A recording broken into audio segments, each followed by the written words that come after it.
strong.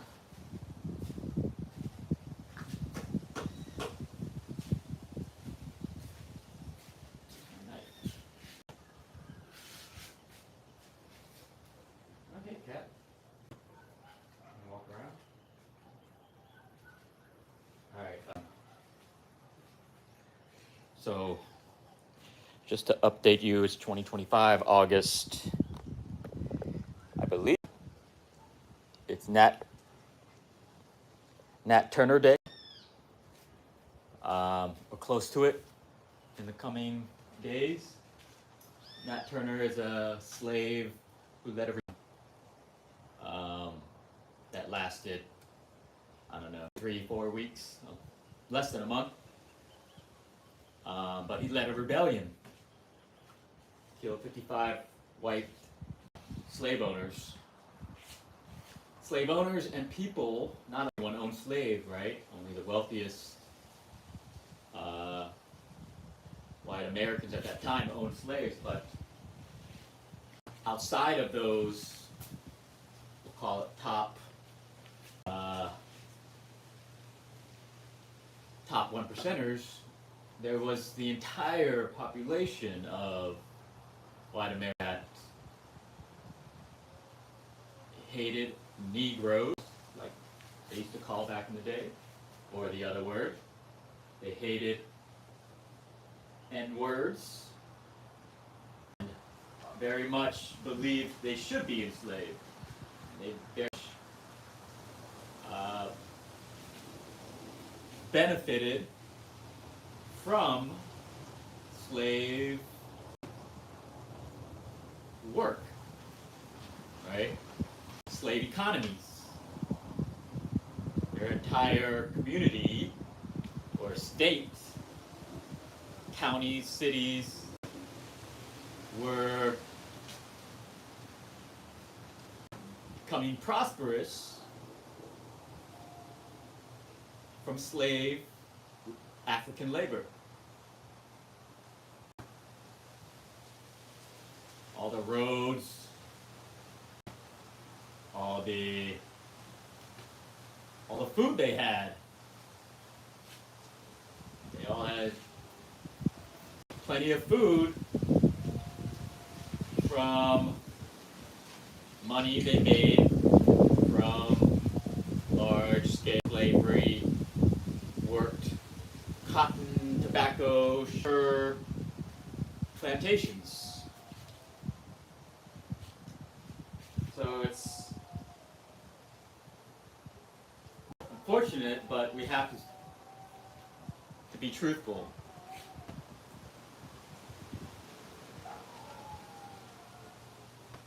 All white people during the time of Nat Turner were slave masters, or they were part of a cult that believed in slavery. And this cult goes back to times, when they established the idea of God's chosen ones and not God's chosen ones. Who are not God's chosen ones? People that were not descended from the right bloodlines, and so they are less than human. And less than human is the same as an animal. And animals should be enslaved, eaten, and turned into work animals like horses and donkey camels, and goats, sheep. So Turner led a rebellion, killed a bunch of white people, a bunch of slave cult people. And today, it's 2025, supposedly slavery ended centuries ago. Supposedly white people say, that was so long ago. Stop talking about it. I'll stop talking about it when white people stop hating praising Nat Turner. It just shows that slavery still exists. Where people like Nat Turner, he should have movies about him. A movie about a revolt and a rebellion against slavery. Right? There's a movie about Moses leading the Jews out of slavery.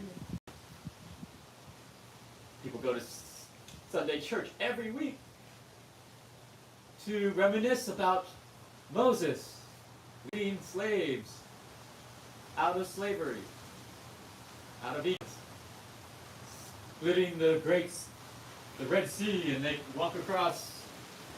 They get the help from God and Moses. I split the ocean so that we can. But Nat Turner,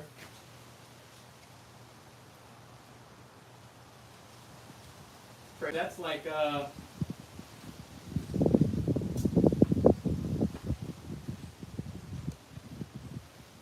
right? People just gotta let that sink in. We'll stop talking about slavery once we're allowed to worship the people that, or praise the people that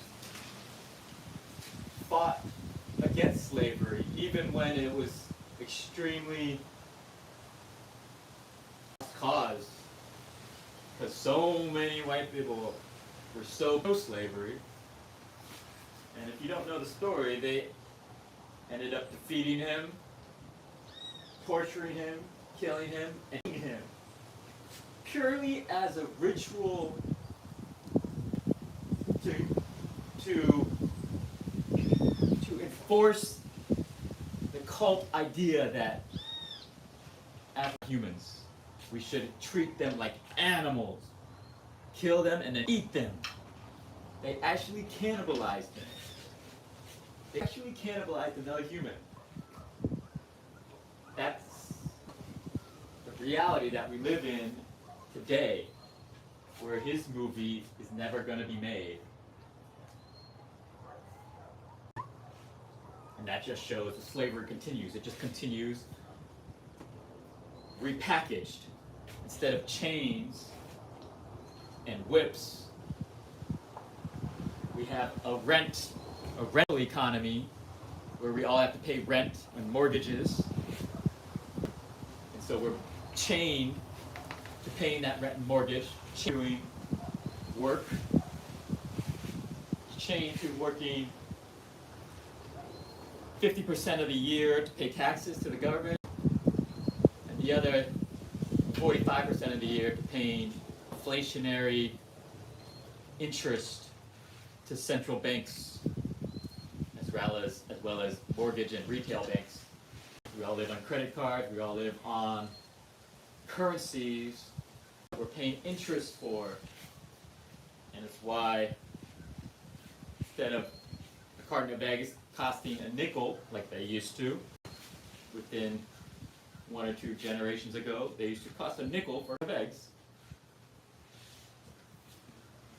Now they're $12. Gone up 100-fold. That's basically interest that you're paying.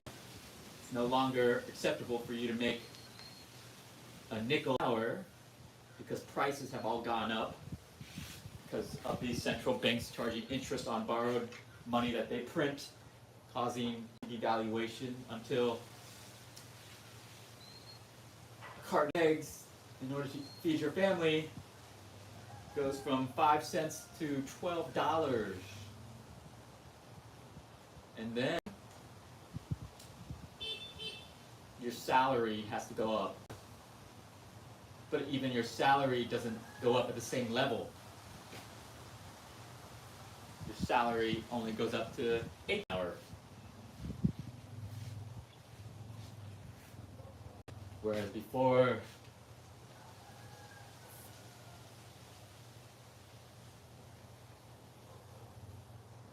so your slavery to currency, your slavery to rent, your slavery to interest, usury, your slavery to Jewish usury, your slavery to currency devaluation, your slavery to economies that are based on the exploitation of foreign countries and the creation of their currencies. So anyways,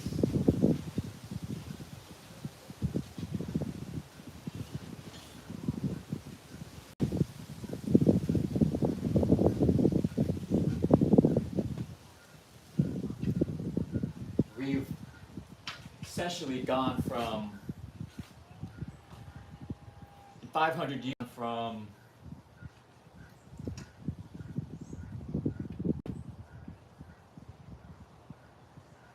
%10 of the world's population being enslaved.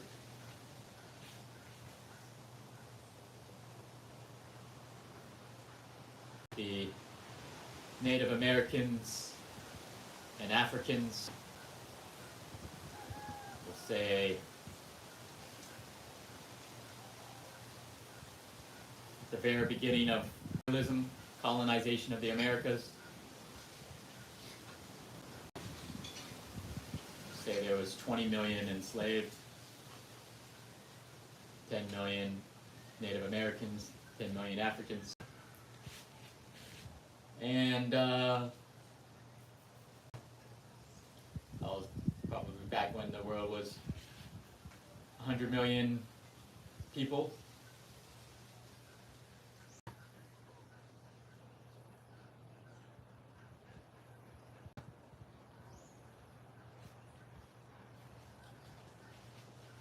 To 500 years later, in the year 2025, the slave masters own all the schools, books, printing companies, publishers, newspapers, news, social media. They own all of it. And they taught us that slavery a long time ago. But seeing how much psychosis, schizophrenia, delusion, mental health issues, and starvation and suffering on this planet, despite all the technological advancement, it's clear to me that slavery never ended, and it has completely enslaved the entire world.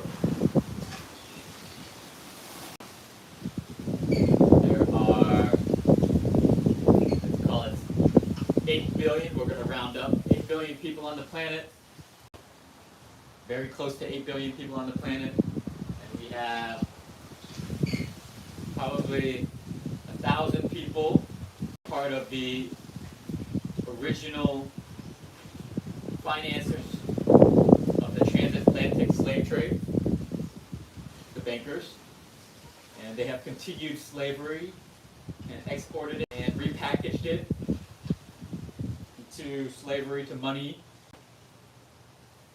religions, and governments. And they control all currencies, all governments, and all religions.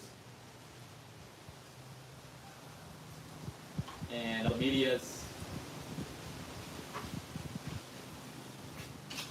and essentially you can look at it in dollar terms. There's literally 1,000 people on this planet, more wealth than 7 billion other people.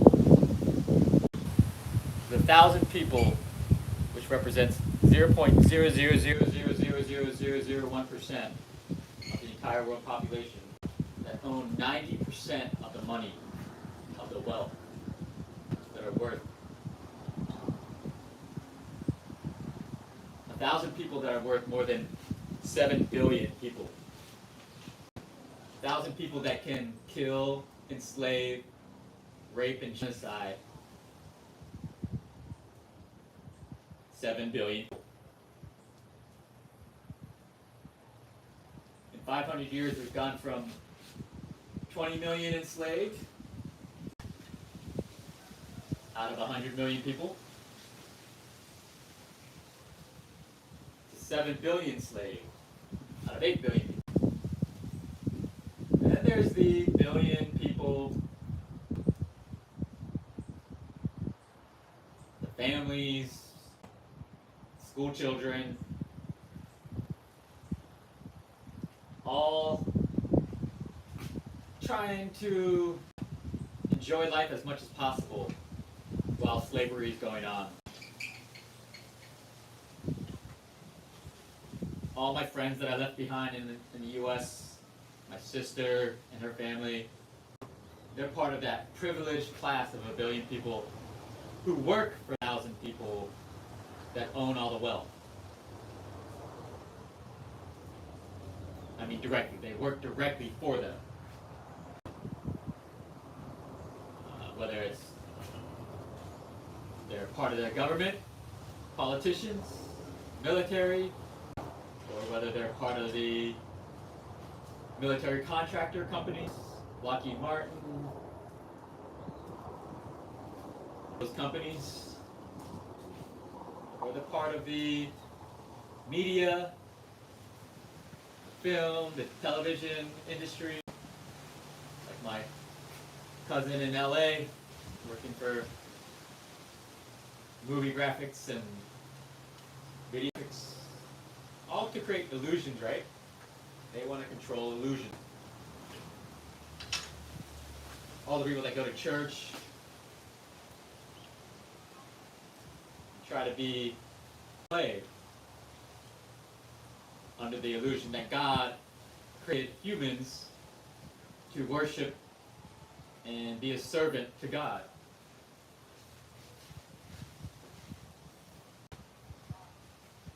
So we are at the breaking point of slavery, and we've been peacefully allowing ourselves to be enslaved,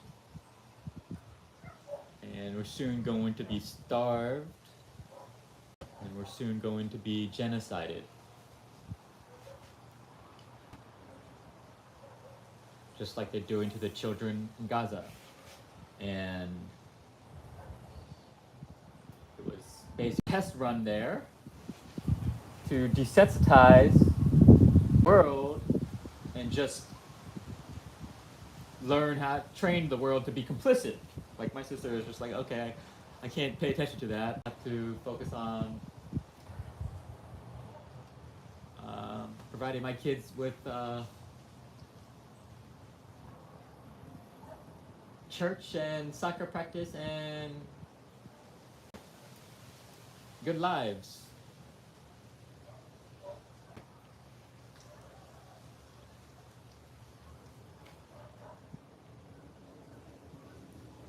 Me, by the way, I'm a prophet. I'm a reluctant prophet. I've always been a prophet. I've always been someone connected to the divine.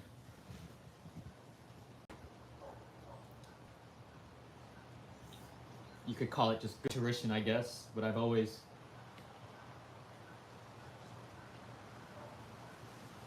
was aware most people are never, they have an idea, they're fully bought into the system of slavery. They're fully consumed by the idea of owning dozens of rental properties and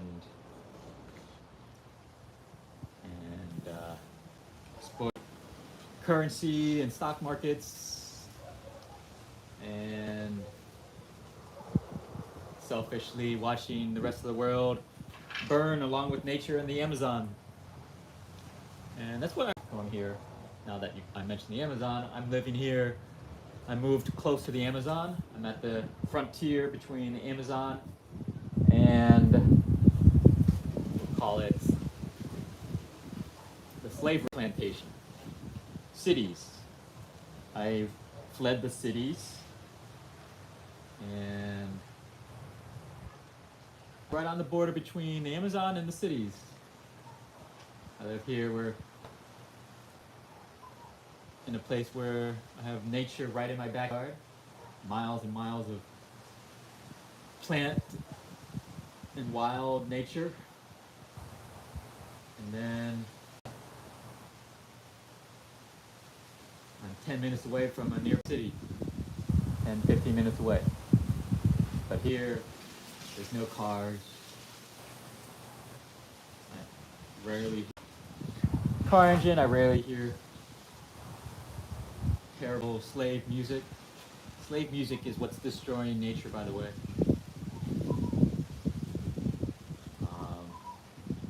What is that? All the terrible music, vibrations, frequencies. Nature responds to noises. That's why birds sing. That's why insects make music. Crickets chirp.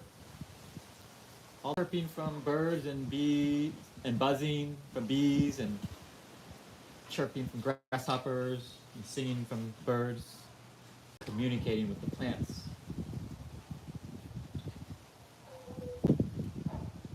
They say, oh no, it's all to attract mates. Music, animals attract mates without music. It's both. A female bird is attracted to a male bird that sings well because a female bird that knows that male bird is good at cultivating the plants with the music.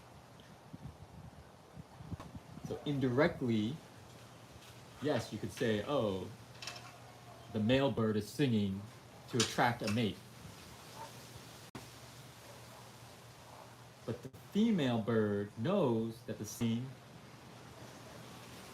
is creating life,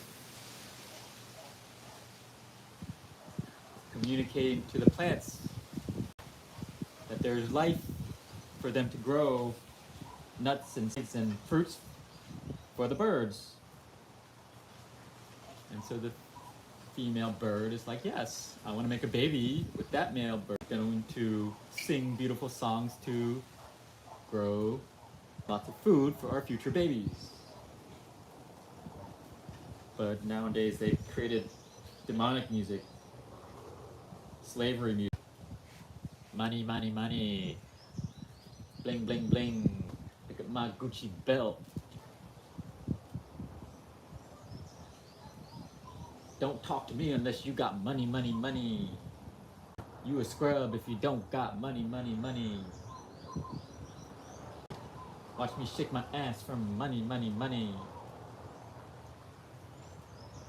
All that low vibrational music, there's a frequency to it that's communicating with all the bees and the birds and the plants, saying, yeah, this is not a good place to encourage that with fruits and delicious, nutritious vegetables. Instead, all the vegetables that we grow near that, and it doesn't have to be near that either. It can that music, it gets blasted. You have to listen to that ear-breaking decibels with these JBL machines, these giant Bluetooth speakers. It gets communicated into the ground, through the ground, and travels for hundreds of miles. Have a network of roots and mycelium, fungus, lines of communication are hundreds of miles, thousands of miles. It's all connected, and they all communicate. What happens in the whole of Chicago, all that terrible music, it spreads to the cornfields of Nebraska.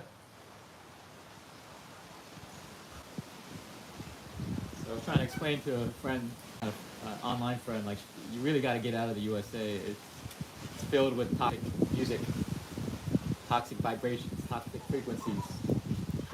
And it was talking about, grow food and such.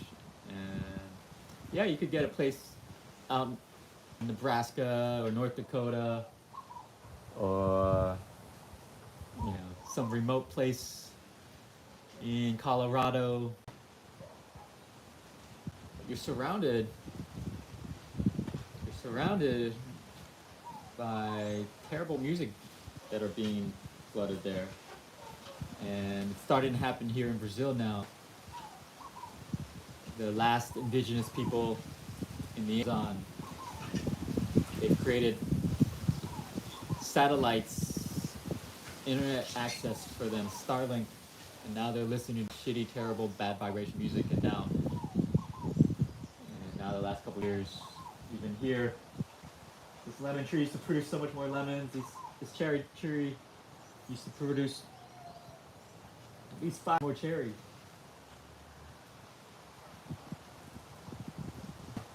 And while here, there's not a lot of music being played. 15 minutes away it is. Actually, there's one house here, like 300 meters away, that blasts music as well. So they're a problem. But it's everywhere.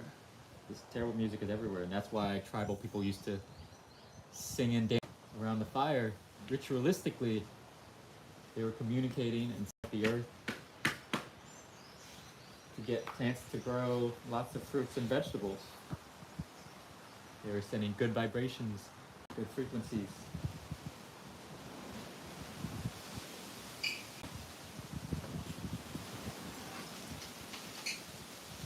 But yeah, note as well,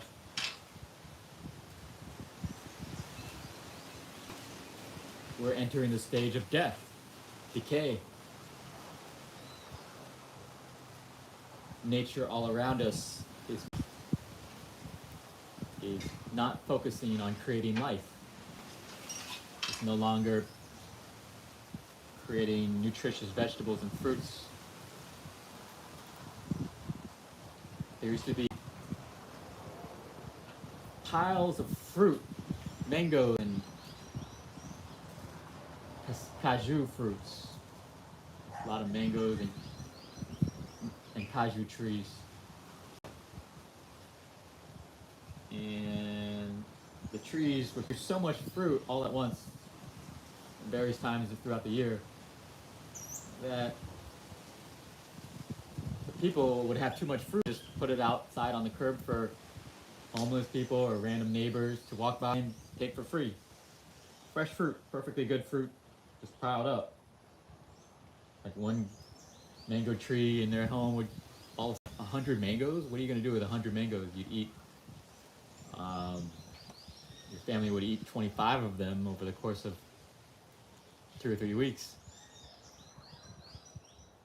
But you have 70 others to get rid of, or they would spoil and attract a bunch of flies in your yard. So you have to put them out on the curb and basically say, please take. That's when I first, 5 years ago. And I haven't seen that anymore. I haven't seen any of that anymore. The trees have stopped producing.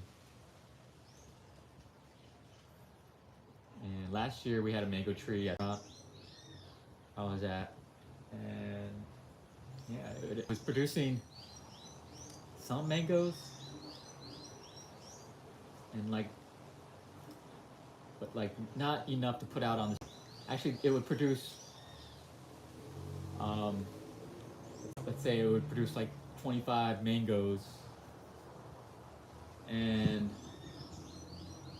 like 15, 20 of them would have problems. Like there'd be like sick mangoes being produced, frail, not juicy, pretty dry, just sickly mangoes, and only like 5 of those were decent.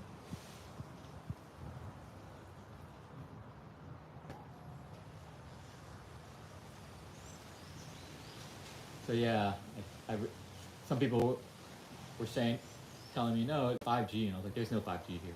The town has 4G, but where I live, the house that I sleep in, and the fruit trees here have pretty much given up producing fruit. There's no signal. I get 0 bars of signal out here. not 5G, not 4G, not 3G. So it's not that. And then they're like, oh, it's chemtrails. The conspiracy theory idea, poisoning, nature, chemtrails, planes. No, there's no planes here. Here, you see a plane once every 3 weeks, and the adults go, ooh, a plane, because it's just so rare. Like in the US where I lived, only like 4-year-olds do that. Ooh, plane! Here it's like, ooh, plane, because it's so rare. So it's not chemtrails here. There's no chemtrails affecting this cherry tree. It's not giving out cherries anymore.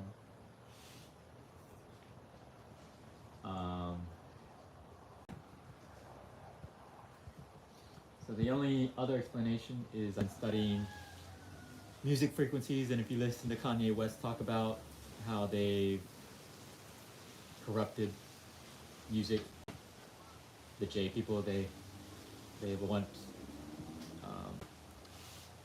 toxic music, and the idea is it makes people degenerate. And it's not just the lyrics, it's the frequency, vibrations that they use.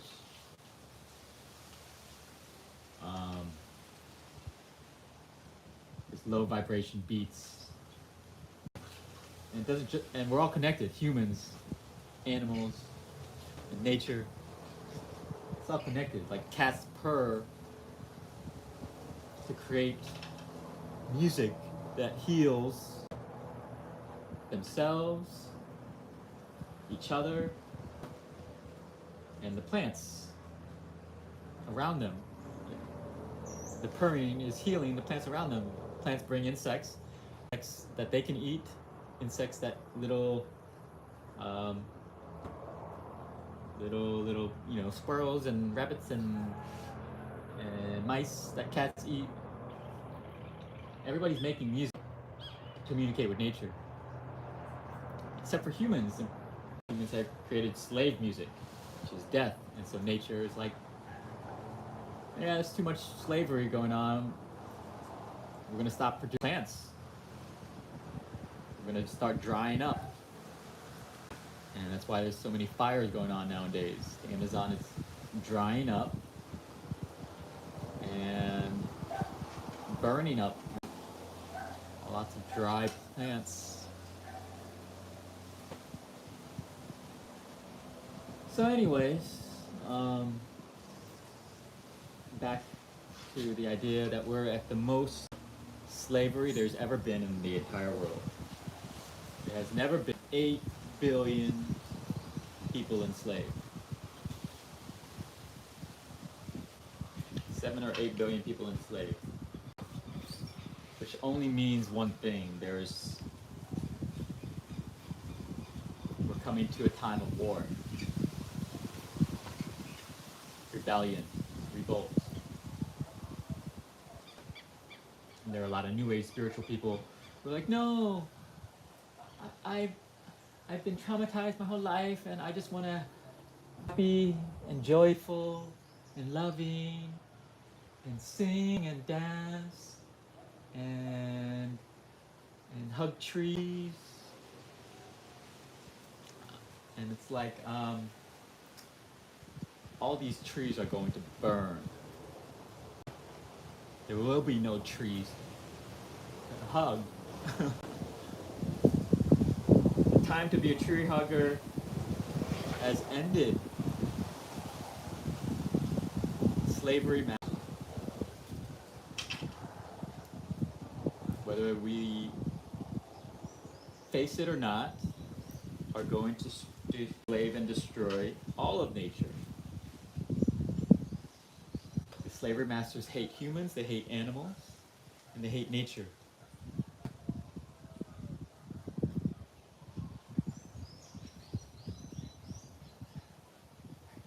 And so we have a problem in Brazil. Brazil has had that.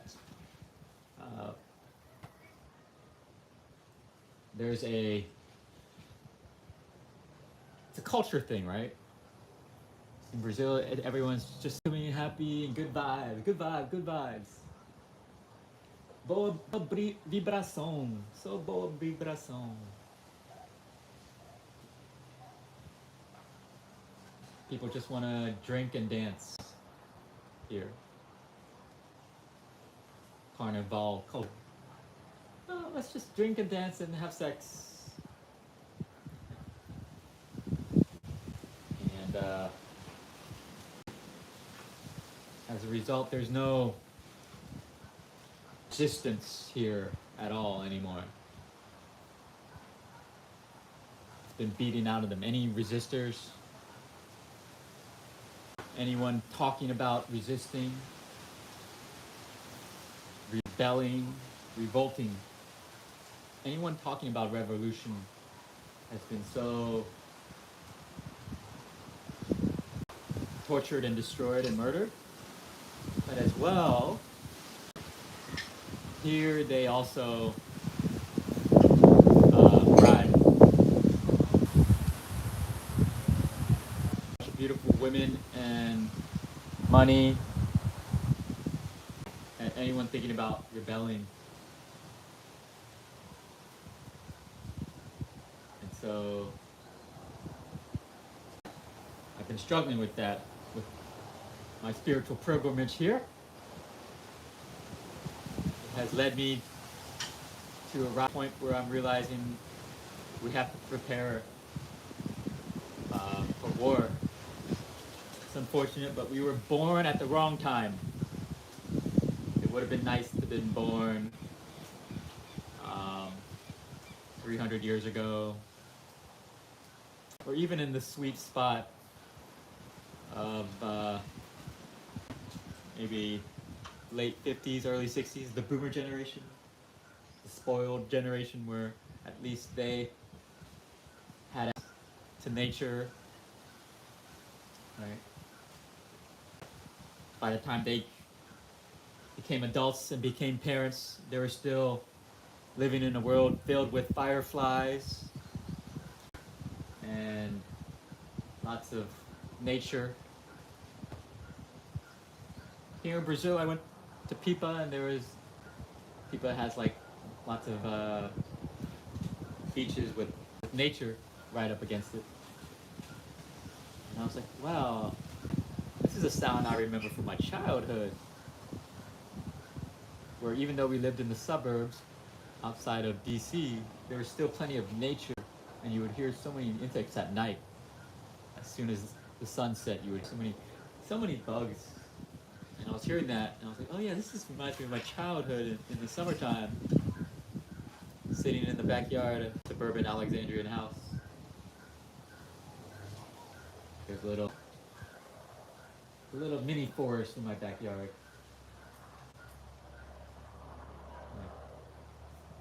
20 meters of forest. That little part had so many insects and bugs making music. Anyways,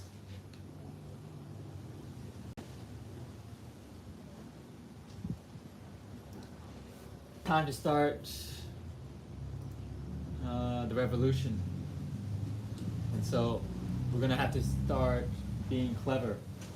One of the things they used to have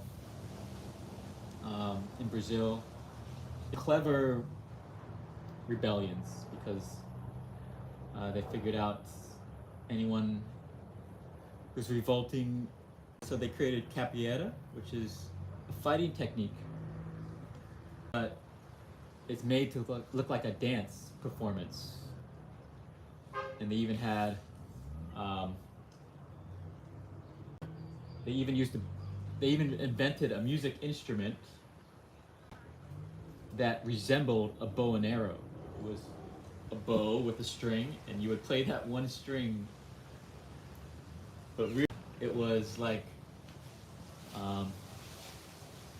let's teach ourselves how to fight, but the slave masters will kill us if they catch us learning how to fight, so we'll disguise it as a dance. So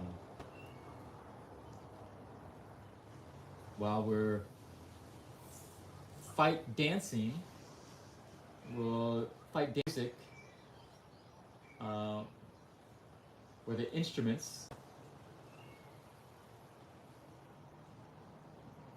where the weapons that we're also learning how to use. We have to use bow and arrow, right? We don't have access to guns, but the way to kill someone is with a stick and a string and an arrow. But if they catch us with this bow and arrow, they're going to kill us as well. So we got to make it into an instrument. So we play, we pretend our revolution is just a party, a dance, celebration, and music. So the bow and arrow is an instrument. We're just playing an instrument and we're all dancing. And then when the slave masters look away, we train bow and arrow to kill the slave masters. And we stop dancing and we actually start training how to kick and how to fight. So that's Capoeira. That's what that is about. It's about hidden rebellion. So we're going to have to start being a hidden rebel as well. Also, Carnival, that's also a hidden rebellion. You think it's just a festival, Catholic, Lent, whatever, party. Originally, yes, but while the slave masters were doing that, the slaves were using it as an excuse to fill the street protest.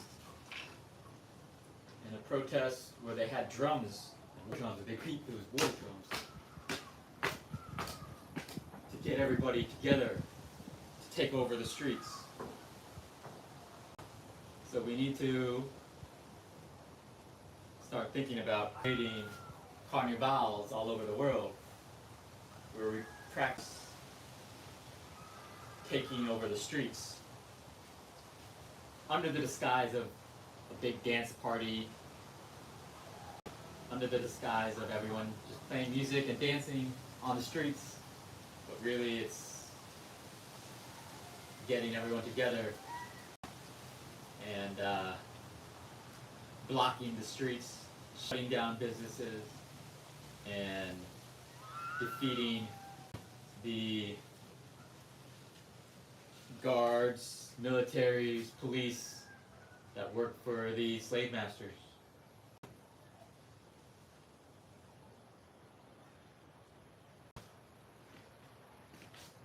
So I'm going to be